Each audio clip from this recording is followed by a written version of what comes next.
Penemuan bunker narkoba di kampus ternama di Kota Makassar berlanjut. Baru-baru ini, pihak Polda Sulsel memasang garis polis lain di sekretariat kampus tersebut. Dari informasi yang diterima Fajar Co. ID, sekretariat tersebut memang telah lama tidak digunakan. Untuk itu, para pelaku memanfaatkan kesempatan.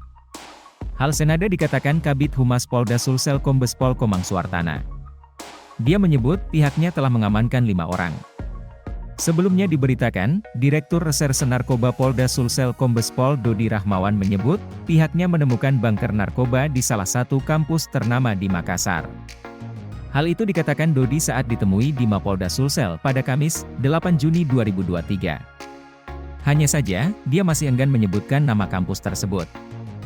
Diceritakan Dodi, di kampus tersebut pihaknya juga menemukan bukti transaksi jual beli narkoba di dalam bunker tersebut.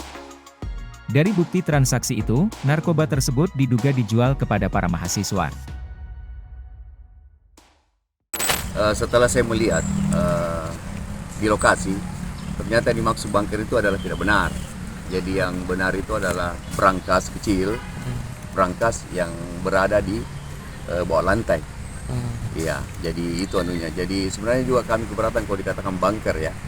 Ya, karena pengertian bunker itu adalah bisa sebesar apa. Ya, ternyata setelah kita lihat di lokasi itu hanya sebatas semacam brankas.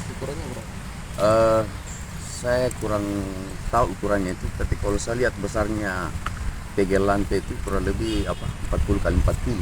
Itu akan kami lakukan semacam penyelidikan di kampus. Mudah-mudahan itu kita bisa dapatkan juga siapa orangnya itu. Pak, untuk ruangan yang di garis polisi itu apa itu Pak? Sebenarnya ruangan apa itu Pak? Yang di garis polisi? Oh, yang di dalam itu? Iya. Itu sebenarnya sekretariat lembaga kemahasiswaan, lembaga di fakultas.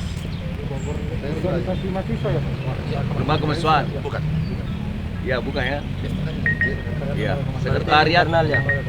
Iya, sekretariat. Apa namanya itu? Tidak terpakai ya, tidak terpakai. Ruang itu tidak terpakai. Iya, kosong. Iya.